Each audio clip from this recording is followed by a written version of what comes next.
90 days ago, he could not have a normal day unless other people cooperated.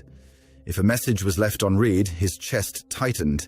If a post received less attention than usual, he replayed what he did wrong. If someone sounded cold, the rest of his day bent around it. He called it sensitivity. He called it caring. But his inner life was being managed by other people's reactions.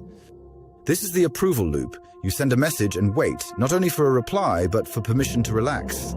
You share an idea and scan the room for proof that it landed. Approval makes you feel safe for a moment, but it never lasts.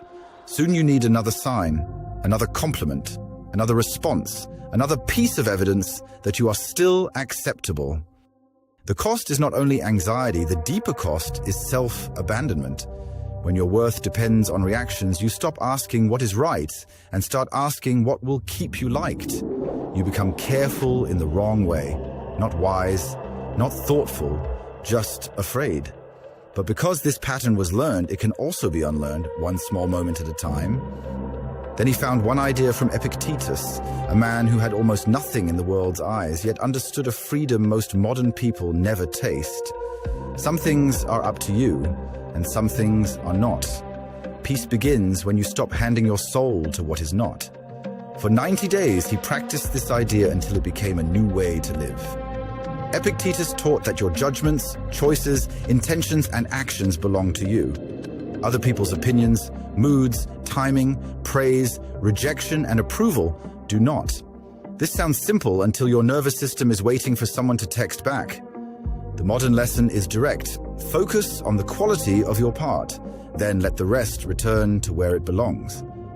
The first change was separating the action from the reaction. We often treat them as one thing. If we speak honestly and someone is upset, we feel we failed. If we create something and nobody praises it, we feel it was worthless. But you are responsible for the integrity of your action, not for the emotional weather it creates in another person. Before sending the message, ask whether it is clear, kind, honest, and necessary. If it is, send it. Then practice leaving the response where it belongs. This does not mean ignoring feedback or refusing to apologize. It means you stop measuring your worth by whether every person reacts comfortably to your existence. Freedom often begins with a small delay before checking. The second change was refusing to turn silence into evidence. Someone does not reply, and the mind becomes a courtroom. They are annoyed. They are losing interest. You said too much. You ruined it. But silence is not a sentence. It is only silence until fear turns it into a verdict about who you are. Epictetus said people are disturbed not by events alone, but by the judgments they attach to events. A delayed message is an event. I am unwanted is a judgment. A quiet room is an event. Everyone thinks I am stupid is a judgment. When triggered, write one sentence. The fact is, then write another. The story I am adding is... The third change was acting from values before validation. Most people do not notice how often their behavior is edited by an imaginary audience. They avoid starting because they might be judged. They avoid speaking because the group might disagree. Approval becomes a compass, but it is a terrible compass because it points in different directions depending on who is watching. Epictetus would not tell you to do whatever you want. He would tell you to be ruled by character instead of reward. If you value honesty, tell the truth without decorating it for applause. If you value discipline, do the work when nobody notices. If you value self-respect, say no without turning your boundary into a courtroom defense. For 90 days, he used one question before difficult moments. What would I do here if I did not need to be liked? Sometimes the answer was simple. Stop over-explaining.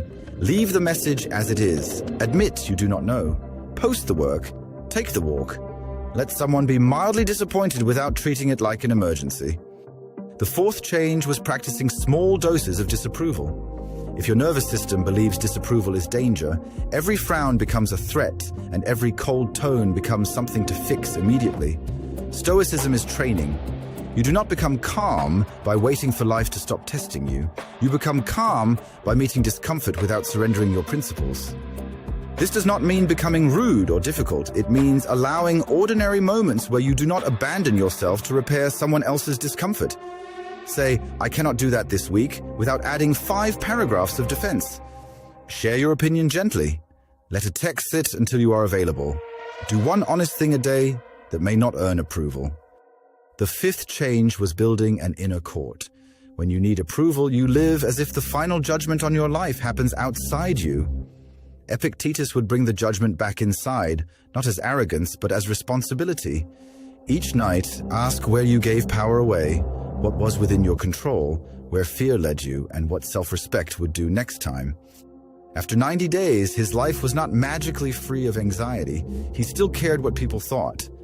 But something had changed. A message could go unanswered without becoming a verdict. A person could be disappointed without making him feel guilty for existing. A boundary could create tension without convincing him he had done something wrong. The cost of staying the same is subtle but serious. You keep checking, explaining, performing, and editing yourself until your real life becomes smaller than your need to be approved. You may be praised and still be a slave if your peace depends on praise. You may be criticized and still be free if your conscience remains intact. So the better question is not how to make everyone approve of you. That question has no ending. The better question is, what part of this belongs to me? Your effort, honesty, discipline, restraint, and courage belong to you. The reaction does not. Pause. Ask what is yours. Do that part well. Then let the rest return to where it belongs.